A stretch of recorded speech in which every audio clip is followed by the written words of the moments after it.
Hey, look at that. Can you see it? Where is it? There it is. Aero Fighters. And then I have Rampage. And where is it? Where is it? Double Dragon. There you go. All right, so last video I threatened that I was going to get a little Ms Pac-Man arcade 1-up. And I got it. It is right there. So that kind of works, yeah. It is what it is. So I don't usually do like unboxing videos, but let's do an unboxing video of it and glue it to the wall.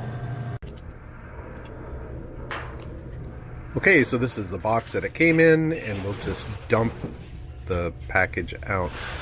And you know, you have a 50% chance of it facing the camera correctly, and I lost that one. A little styrofoam, we'll throw that away. And there's one side, there's another side. That's the back side. Yeah. And there's the other side. So let's get this thing out of here. Rip and tear.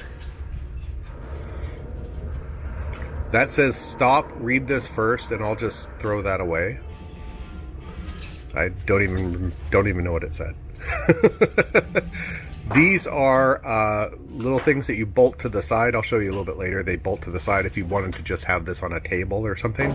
They're just little slabs of wood that bolt at the bottom.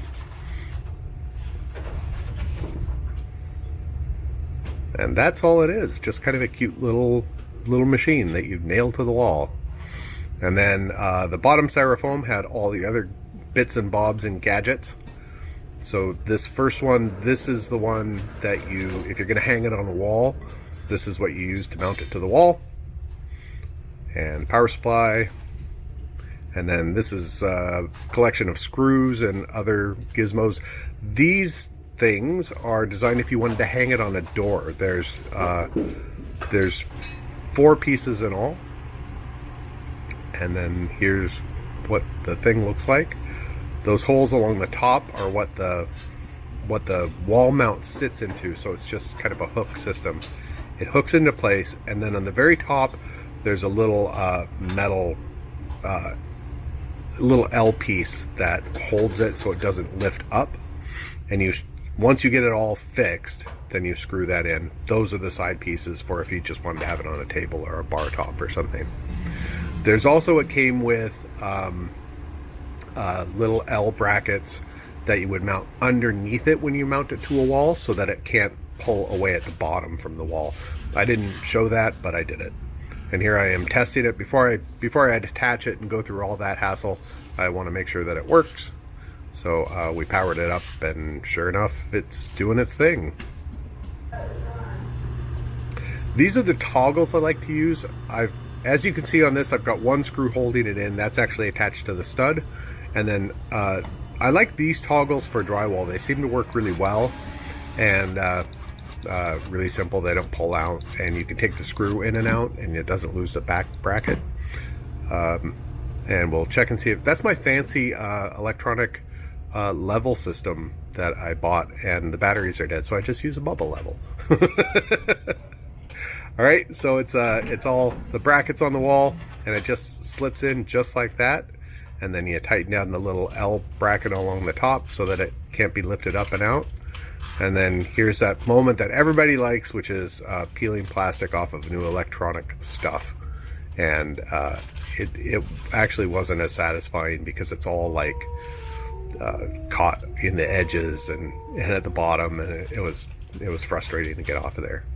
Yeah, get off of there. And then there's one on the plexi on the control panel there.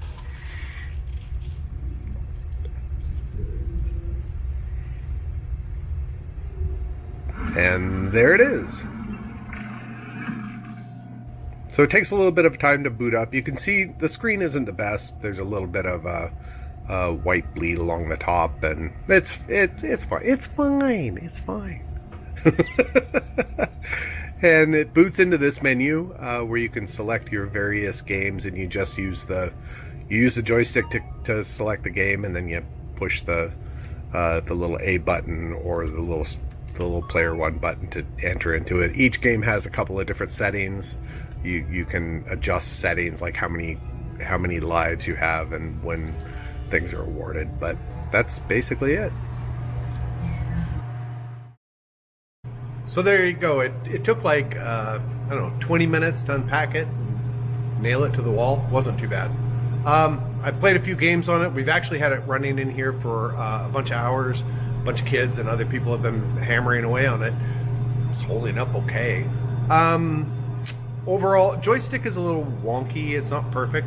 I've seen some people that have actually swapped out the joystick for something a little bit beefier. I might do that. I don't know. The other thing I'm going to do is I'm going to open it up. If I do the joystick thing, I'm going to open it up and I'm going to actually disconnect the power switch and just make it so it's always on. Because kids, they hit stuff and they turn it off and then they walk away and then the thing's off and so. But it's pretty easy fix, and in an environment like this, it's fine to just leave it on all the time. And it's on a breaker that all the other machines are on. So we flip it on in the morning, it comes on, kids won't turn it off. I do have a minor complaint, is that the little section right, can I get to it? No, maybe not, I don't know. The little edge right there it's a little sharp. So when you're playing something, the palm of your hand kind of runs on the edge of the cabinet there where the plexi is. It's a little sharp and annoying. If you played it for any length of time, you'd probably wear a hole in your hand.